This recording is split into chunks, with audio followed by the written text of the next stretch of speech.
الله معلمنا هذا القرآن.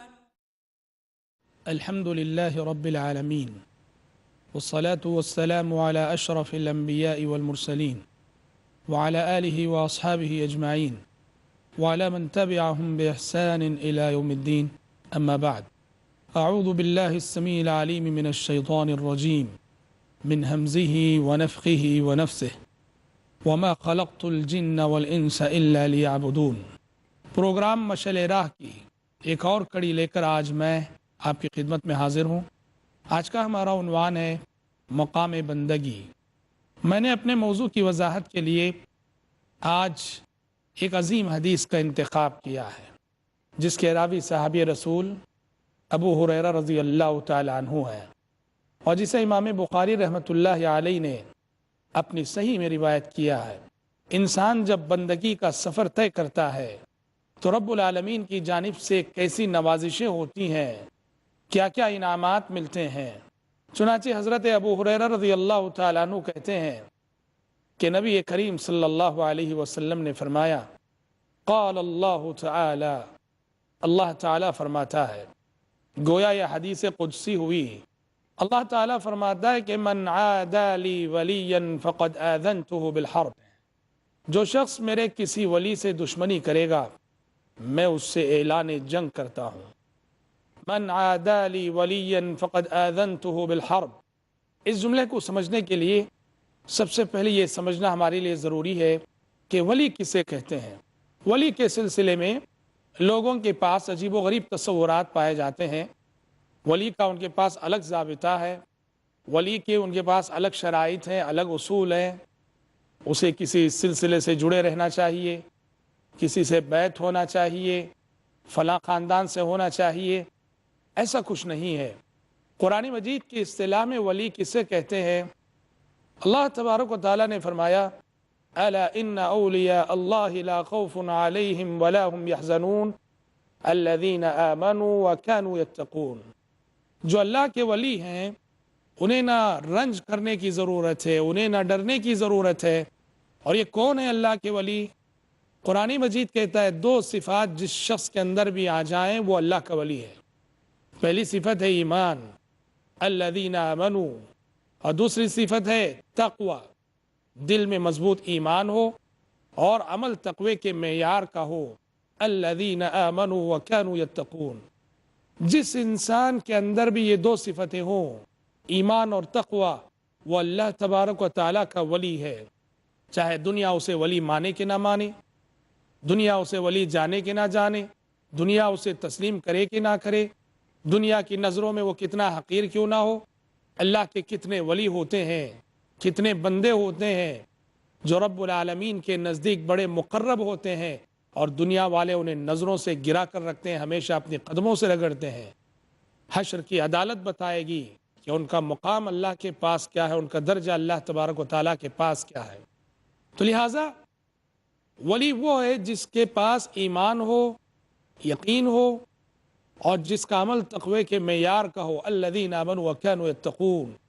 اللہ تعالیٰ اس حدیث قدسی میں فرماتا ہے، جو شخص میرے کسی ولی سے دشمنی کرے میں اس سے اعلان جنگ کرتا ہوں. کیا مطلب ہے؟ اللہ کے نیک بندوں کو ستانا، اللہ کے نیک بندوں سے دشمنی کرنا، اللہ کے نیک بندوں کو پریشان کرنا، یہ اپنے آپ کو نعوذ باللہ رب العالمین کے مقابلے میں لانے کی مانند ہے. اللہ کے نیک بندوں کو جب ستایا جاتا ہے تو وہ نیک بندہ تو خاموش رہے گا، مگر یہ ظلم اللہ تبارک و تعالیٰ کی قدرت کو یہ چیلنج کرتا ہے. اسی لیے رب العالمین کہتا ہے فقد آذنتہ بالحرب. میرے نیک بندوں کو جو لوگ بھی ستائیں گے میں ان سے اعلان جنگ کرتا ہوں. اس لیے محدثین رحمۃ اللہ علیہ اجمعین نے اس حدیث پر باب باندھا ہے، باب التحذیر من ایذاء الصالحین. نیک لوگوں کو ستانا نہیں چاہیے، نیک لوگوں کو پریشان نہیں کرنا چاہیے.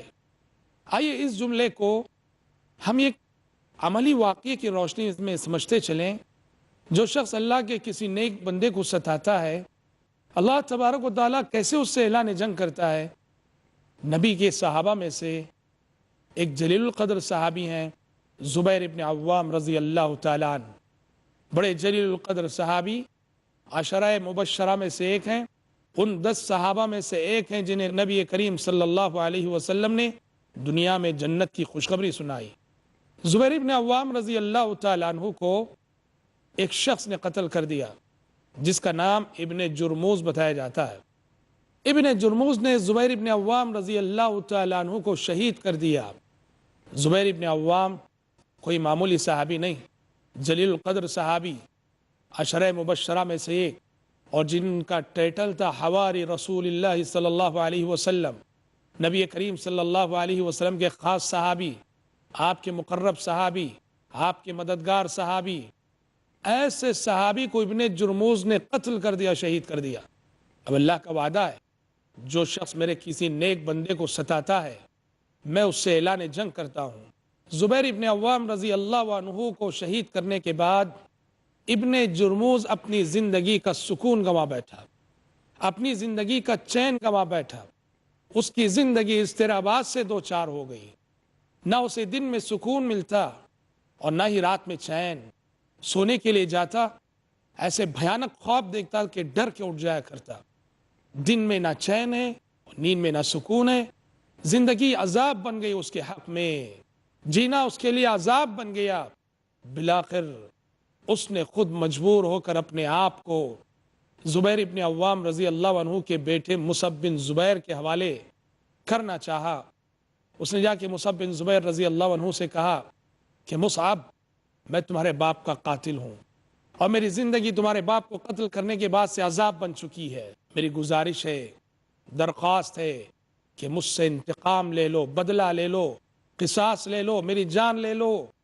مصعب بن زبیر رضی اللہ عنہ نے کہا کہ میں اپنے بھائی عبداللہ بن زبیر سے مشورہ کرتا ہوں۔ انہوں نے اپنے بھائی عبداللہ بن زبیر رضی اللہ عنہ سے مشورہ کیا قصاص لینے کے سلسلے میں۔ عبداللہ بن زبیر رضی اللہ عنہ نے کہا کہ اس کا خون میرے باپ کے خون کے برابر نہیں ہو سکتا، اس کی جان میرے باپ کی جان کے برابر نہیں ہو سکتی۔ میرے والد تو وہ تھے جو حواری رسول اللہ تھے، نبی کریم صلی اللہ علیہ وسلم کے مقرب صحابی تھے۔ ہمیں دنیا کا بدلہ نہیں چاہیے، ہمیں آخرت کا بدلہ چاہیے۔ قصاص لینے سے انکار کر دیا۔ اب پریشان ہو گیا ابن جرموز۔ امام ذہبی رحمۃ اللہ علیہ نے سیر و اعلام النبلاء میں لکھا ہے کہ بالآخر زندگی سے تنگ آ کر اس نے ایک بوسیدہ عمارت تھی، ویران کھنڈر تھا، لوگوں سے کہا لوگوں میں اندر جاتا ہوں، تھوڑا دیوار کو دھکا دے دینا۔ وہ اندر گیا، لوگوں نے دیوار کو دھکا دیا، دیوار اس پر گر گئی اور اسی حالت میں مر گیا۔ ایک واقعہ ہے جو کہ اللہ تعالیٰ کے اس فرمان کو سمجھنے میں مدد کرتا ہے کہ من عادى لي وليا فقد آذنته بالحرب، جو شخص بھی میرے کسی ولی سے دشمنی کرے گا میں اس سے اعلان جنگ کرتا ہوں۔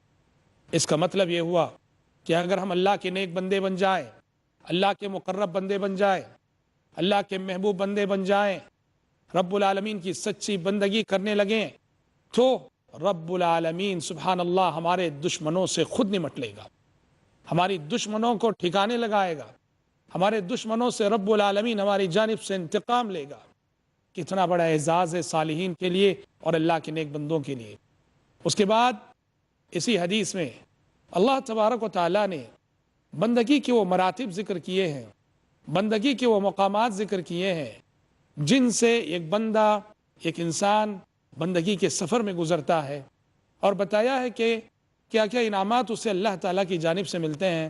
چنانچہ اللہ تعالیٰ نے کہا کہ وَمَا تَقَرَّبَ إِلَيَّ عَبْدِي بِشَيْءٍ أَحَبَّ إِلَيَّ مِمَّا افْتَرَضْتُ عَلَيْهِ، میرے بندے نے فرائض کی پابندی سے بڑھ کر کسی اور چیز سے میرا تقرب حاصل نہیں کیا ہے۔ یعنی اگر کوئی بندہ اللہ تعالیٰ سے قریب ہونا چاہتا ہے، اللہ تعالیٰ کا مقرب بننا چاہتا ہے، تو اس کا سب سے بڑا ذریعہ یہ ہے کہ زندگی میں فرائض کی پابندی ہو۔ فرائض سے مراد صرف نمازیں ہی نہیں، فرض نمازیں، فرض روزے، فرض زکوٰۃ، فرض حج اور دوسرے جو فرائض اور واجبات ہیں زندگی کے۔ جو بندہ فرائض کا جتنا زیادہ پابند ہوتا ہے تو اللہ تبارک و تعالیٰ کا اتنے ہی زیادہ مقرب بندہ بنتا ہے۔ لہذا زندگی میں فرائض کا سب سے زیادہ اہتمام ہونا چاہیے۔ ہماری زندگی میں توازن کا جو فقدان ہے اس کا ایک مظہر یہ بھی ہے کہ ہم میں سے بہت سارے لوگ ہیں جو نوافل کی خاطر فرائض کو قربان کرتے ہیں۔ رمضان کا مہینہ ہے، رات بھر جاگتے رہے، شب گزاری ہوئی، تہجد پڑھی، تراویح پڑھی اور فجر کی نماز چھٹ کر گئے، فجر کی نماز کے وقت سو گئے۔ ایسے جاگنے سے تو بہتر تھا کہ پوری رات سوتے اور فجر کی نماز جماعت کے ساتھ پڑھتے۔ تو لہٰذا یہ بات ذہن نشین رہے کہ فرائض کی پابندی یہ بندگی کا سب سے اہم ذریعہ ہے، رب العالمین کے تقرب کا سب سے اہم ذریعہ ہے۔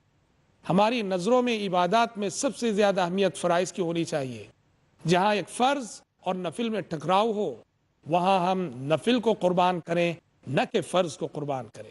ابھی وقت ہوا ایک چھوٹے سے بریک کا، آپ ہمارے ساتھ جڑے رہے، بہت جلد لوٹیں گے ہم۔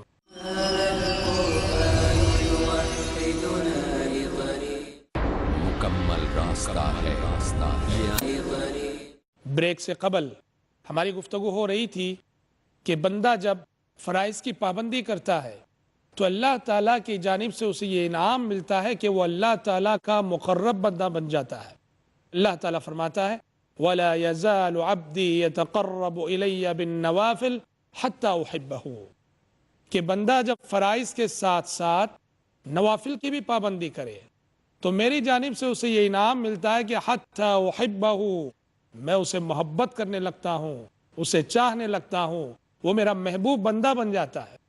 فرائض کے ساتھ فرض نمازوں کے ساتھ نفل نمازوں کی پابندی کی جائے، فرض روزوں کے ساتھ نفل روزوں کی پابندی کی جائے، فرض زکوٰۃ کے ساتھ نفل صدقات بھی دیے جائیں، فرض حج کے ساتھ نفل حج بھی کیے جائیں، تو نوافل کا اہتمام اور نوافل کی پابندی جب بندہ کرتا ہے تو اللہ تعالیٰ کی جانب سے اسے یہ انعام ملتا ہے کہ وہ اللہ کی محبت کا حقدار ہو جاتا ہے۔ اور جب بندہ اللہ کا محبوب بندہ ہو جاتا ہے، اللہ کی نظروں میں محبوب ہو جاتا ہے، تو سبحان اللہ رب العالمین جبریل امین کو بلا کے کہتا ہے کہ اے جبریل مجھے فلاں بندے سے محبت ہو گئی، تم بھی محبت کرو۔ جبریل علیہ السلام بھی اس بندے سے محبت کرنے لگتے ہیں۔ پھر جبریل علیہ السلام آسمان میں ندا دیتے ہیں، آسمان کے فرشتوں سے کہتے ہیں اے فرشتوں فلاں بندے سے اللہ تعالیٰ کو محبت ہو چکی ہے، تم بھی محبت کرو۔ فرشتے بھی اس بندے سے محبت کرنے لگتے ہیں۔ پھر زمین میں ندا دی جاتی ہے، زمین کے باشندوں فلاں بندے سے اللہ تعالیٰ کو محبت ہے، تم بھی اس سے محبت کرو۔ زمین والوں کے دلوں میں بھی اس کی محبت ڈال دی جاتی ہے اور دیکھتے ہی دیکھتے وہ بندہ زمین و آسمان کا مقبول ترین بندہ بن جاتا ہے۔ یہ رتبہ کیسے ملتا ہے؟ فرائض کے ساتھ ساتھ نوافل کی پابندی سے۔ پھر اللہ تعالیٰ کے فرماتا ہے کہ انسان کی بندگی کا سفر جاری رہے، وہ فرائض کے ذریعے میری قربت کا حقدار ہو گیا، نوافل کے ذریعے میری محبت کا حقدار ہو گیا۔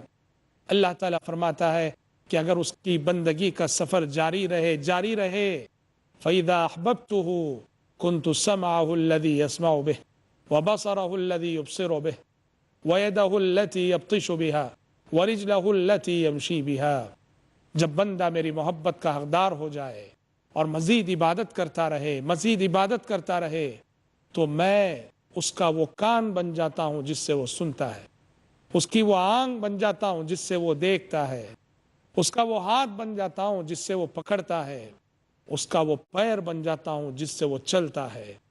کیا مطلب ہے؟ یعنی ایسا بندہ اللہ تبارک و تعالیٰ کی نگہداشت اور اس کی حفاظت میں آ جاتا ہے۔ اللہ تعالیٰ کی جانب سے اس بندے کی حفاظت ہونے لگتی ہے، اس کے اعضاء و جوارح کی حفاظت ہونے لگتی ہے۔ اس کی آنکھ کسی ایسے منظر کو نہیں دیکھے گی جس کا دیکھنا حرام ہو، اس کا کان کسی ایسی بات کو نہیں سنے گا جس کا سننا شریعت میں حرام ہو، اس کے قدم کسی ایسی منزل کی طرف نہیں بڑھیں گے جس منزل کی طرف قدم بڑھانا حرام ہو، اس کا ہاتھ کسی ایسی چیز کو نہیں چھوئے گا جس چیز کا چھونا شریعت میں حرام ہو۔ پوری طرح سے اللہ تبارک و تعالیٰ کی حفاظت میں آ جاتا ہے بندہ۔ تو گویا بندگی کے سفر میں یہ تیسرا انعام ہے، اللہ کا تقرب اور اللہ کی محبت کے بعد تیسرا انعام ہے اللہ کی حفاظت میں آ جاتا ہے بندہ۔ اس کے فرشتے گھیر لیتے ہیں، اس کے فرشتے ایسے بندے کے محافظ بن جاتے ہیں۔ لَهُ مُعَقِّبَاتٌ مِّن بَيْنِ يَدَيْهِ وَمِن خَلْفِهِ يَحْفَظُونَهُ مِنْ أَمْرِ اللَّهِ اس کے آگے پیچھے اللہ تعالیٰ ایسے فرشتوں کو چلاتا ہے جو اللہ کے حکم سے اس کی حفاظت کرتے ہیں۔ اس کے بعد بندگی کا سفر جاری رہے اور عبادت کرتا جائے بندہ تو ایک اور انعام ملتا ہے۔ اللہ تعالیٰ نے کہا وَلَئِن سَأَلَنِي لَأُعْطِيَنَّهُ وَلَئِنِ اسْتَعَاذَنِي لَأُعِيذَنَّهُ وَلَئِن سَأَلَنِي لَأُعْطِيَنَّهُ وَلَئِنِ اسْتَعَاذَنِي لَأُعِيذَنَّهُ۔ بندہ پھر میری عبادت کرتا رہے تو میں اسے یہ انعام دیتا ہوں کہ وہ جو بھی مجھ سے مانگے گا میں ضرور اس کی مراد پوری کروں گا، اور جس چیز سے بھی وہ پناہ چاہے گا میں ضرور بضرور اسے پناہ عطا کروں گا۔ کیا مطلب ہے؟ ایسا بندہ اللہ کے نزدیک مستجاب الدعوات ہو جاتا ہے، اس کی دعائیں قبول ہو جاتی ہیں۔ وہ جب بھی ہاتھ اٹھاتا ہے تو اس کی دعا سیدھے عرش الہی کے دروازوں کو جا کے کھٹکھٹاتی ہے، جیسے صحابہ کرام رضوان اللہ علیہم اجمعین میں سعد بن ابی وقاص رضی اللہ تعالیٰ عنہ تھے۔ ان کے حق میں نبی کریم صلی اللہ علیہ وسلم کی دعائیں بھی تھی، اللہم استجب لسعد اذا دعاک، اے اللہ سعد بن ابی وقاص جب بھی دعا کریں تو ان کی دعا کو قبول فرمانا۔ تو یہ اللہ کی جانب سے چوتھا انعام ملتا ہے بندے کو کہ اس کی دعائیں قبول ہوتی ہیں اور وہ مستجاب الدعوات بن جاتا ہے۔ پھر اگر بندگی کا سفر جاری رہے تو ایک اور انعام اللہ تعالیٰ کی جانب سے ملتا ہے، وہ کیا ہے؟ کہا وَمَا تَرَدَّدْتُ فِي شَيْءٍ أَنَا فَاعِلُهُ تَرَدُّدِي عَن نَفْسِ الْمُؤْمِنِ يَكْرَهُ الْمَوْتِ وَأَنَا أَكْرَهُ مَسَاءَتَهُ۔ اللہ تعالیٰ فرماتا ہے کہ میں جتنے کام کیا کرتا ہوں کسی کام کے کرنے میں مجھے ویسا تردد نہیں ہوتا ہے جیسا تردد کہ ایک مومن کی جان لیتے ہوئے ہوتا ہے۔ یکرہ الموت وانا اکرہ مساءتہ، کہ وہ موت کو ناپسند کر رہا ہوتا ہے اور مجھے اس کی برائی اچھی نہیں لگتی ہے۔ کیا مطلب ہے؟ یعنی بندہ اللہ تبارک و تعالیٰ کی نظروں میں اتنا محترم و مقبول ہو جاتا ہے کہ اللہ تبارک و تعالیٰ ایسے بندے کے جذبات کا لحاظ رکھنے لگتا ہے۔ چوتھے اور پانچویں انعام میں فرق یہ ہے کہ چوتھا انعام ہے دعا کی قبولیت۔ دعا آپ کے دل کی وہ ارمانیں جو زبان پر آ جائیں اسے دعا کہتے ہیں۔ جذبات کا لحاظ رکھنے کی بات، آپ کے دل کی وہ ارمانیں جو دعا بن کر زبان پہ نہیں آئی ابھی دل میں ہے، تو بندگی کا ایک مقام یہ ہے کہ رب العالمین سبحان اللہ بندہ مومن کے جذبات کا بھی لحاظ رکھتا ہے۔ کہا وَمَا تَرَدَّدْتُ فِي شَيْءٍ أَنَا فَاعِلُهُ تَرَدُّدِي عَن نَفْسِ الْمُؤْمِنِ يَكْرَهُ الْمَوْتِ وَأَنَا أَكْرَهُ مَسَاءَتَهُ۔ مجھے کسی کام کے کرنے میں اتنا تردد نہیں ہوتا ہے جتنا تردد یہ مومن کی جان لیتے ہوئے ہوتا ہے۔ یکرہ الموت، وہ موت کو ناپسند کرتا ہے، وَأَنَا أَكْرَهُ مَسَاءَتَهُ، اور مجھے اس کی برائی اچھی نہیں لگتی۔ کیا مطلب ہے؟ یعنی جب اس کی جان لینے کا وقت آتا ہے اللہ تعالیٰ کو معلوم ہوتا ہے کہ اسے اور جینے کی خواہش ہے، وہ اور زندہ رہنا چاہتا ہے، وہ اور جینا چاہتا ہے، جبکہ اللہ کے علم میں یہ بات ہوتی ہے وَأَنَا أَكْرَهُ مَسَاءَتَهُ، کہ اگر میں اسے اور جینے کا موقع دوں گا تو یہ آگے چل کر گناہ کرے گا، برائی کرے گا۔ اس کے جذبات کا لحاظ رکھنا ہے تو اسے جینے کا اور موقع دینا ہے۔ اور اگر اللہ تبارک و تعالیٰ کے علم کا تقاضا دیکھو تو بہتر یہ ہے کہ اسے ابھی موت دی جائے، کیونکہ اگر اسے اور زندگی دی جائے تو آگے برائی کرنے والا ہے۔ اس لیے اللہ تعالیٰ کہتا ہے کہ مجھے تردد ہونے لگتا ہے۔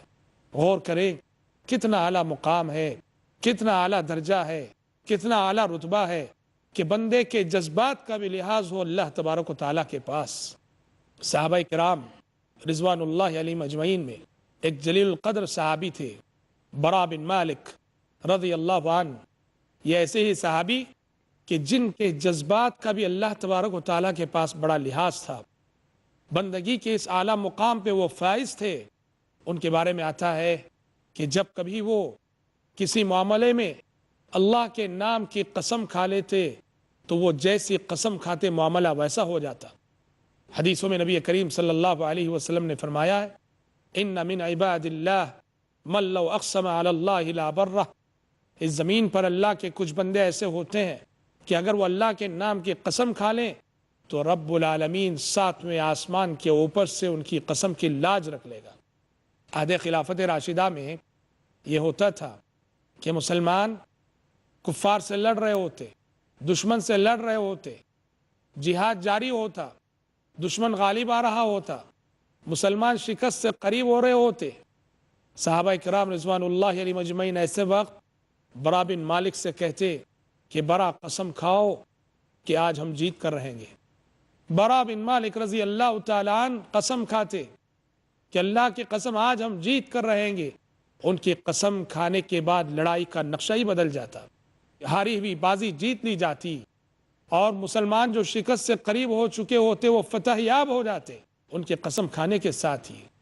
اور یہی کرامت صحابی رسول انس بن نضر رضی اللہ تعالیٰ عنہ کی بھی ہے کہ ان کا شمار بھی ان صحابہ میں، ان بندوں میں ہوتا ہے کہ جن کے جذبات کا لحاظ رب العالمین کے پاس ہوتا تھا، اور اپنی بہن کے سلسلے میں انہوں نے ایک مرتبہ جب بخاری شریف کی روایت کے مطابق نبی کریم صلی اللہ علیہ وسلم کے سامنے قسم کھائی تو رب العالمین نے 7ویں آسمان کے اوپر سے ان کی قسم کی لاج رکھ لی، اور جیسے انہوں نے قسم کھائی معاملے کو ویسے کر دکھایا۔ حضرات، یہ مقام بندگی ہے، یہ بندگی پر ملنے والے اعزازات ہیں، یہ بندگی پر ملنے والے انعامات ہیں۔ سوال یہ ہے کہ اس حدیث کو سامنے رکھ کر ہم میں سے ہر شخص اپنا جائزہ لے کہ ہم بندگی کے اس سفر میں کس مقام پہ کھڑے ہیں۔ کیا یہ اعزازات، کیا یہ انعامات، ان میں سے کم از کم کوئی ایک انعام تو ملا ہوا ہے؟ رب العالمین کا تقرب، رب العالمین کی محبت، رب العالمین کی حفاظت، مستجاب الدعوات ہونا، جذبات کا لحاظ ہونا، ہمیں کوئی انعام ملا ہوا ہے؟ اگر نہیں تو ہمیں اپنے جذبہ بندگی کو پھر سے جلا دینی ہے۔ آج ہمارا مسئلہ یہ ہے کہ اللہ تعالیٰ نے بندگی کے لیے پیدا کیا، اور مسئلہ یہ ہے کہ ہم زندگی کے اسی اہم وظیفے اور مشغلے کو بھولے ہوئے ہیں۔ اللہ تعالیٰ نے کہا وَمَا خَلَقْتُ الْجِنَّ وَالْإِنسَ إِلَّا لِيَعْبُدُونَ، میں نے جنات کو اور انسانوں کو صرف اور صرف اس لیے پیدا کیا ہے کہ وہ میری عبادت کریں۔ عبادت مقصد حیات ہے، عبادت مقصد زندگی ہے، جس کا مطلب یہ ہوا کہ ہماری زندگی کے اکثر اوقات اسی راستے میں جانے چاہیے، ہماری زندگی کا اکثر پیسہ اسی راستے میں جانا چاہیے، ہماری محنت، ہماری کوشش زیادہ تر اسی بندگی اور عبادت کے راستے میں ہونی چاہیے، اس لیے کہ ہم پیدا ہوئے ہیں بندگی کے لیے۔ زندگی میں اگر بندگی نہ ہو تو وہ باعث شرمندگی ہوتی ہے، زندگی بے بندگی شرمندگی۔ ہمیں تو زبان حال و قال سے کہنا چاہیے کہ ان صلاتی و نسکی و محیای و مماتی للہ رب العالمین، میری نماز، میری قربانیاں، میرا جینا، میرا مرنا، سب کچھ اس اللہ کے لیے ہے جو کہ رب العالمین ہے۔ میری زندگی کا مقصد تیرے دین کی سرفرازی، میں اسی لیے مسلمان، میں اسی لیے نمازی۔ اس پیمانے پر ہمیں اپنے آپ کو جانچنا چاہیے، اور اپنے آپ کو جانچ کر اپنے جذبہ عبادت کو سدھارنا چاہیے، سنوارنا چاہیے، تاکہ ہم رب العالمین کے بتائے ہوئے انعامات کے مستحق ٹھہر سکیں۔ دعا ہے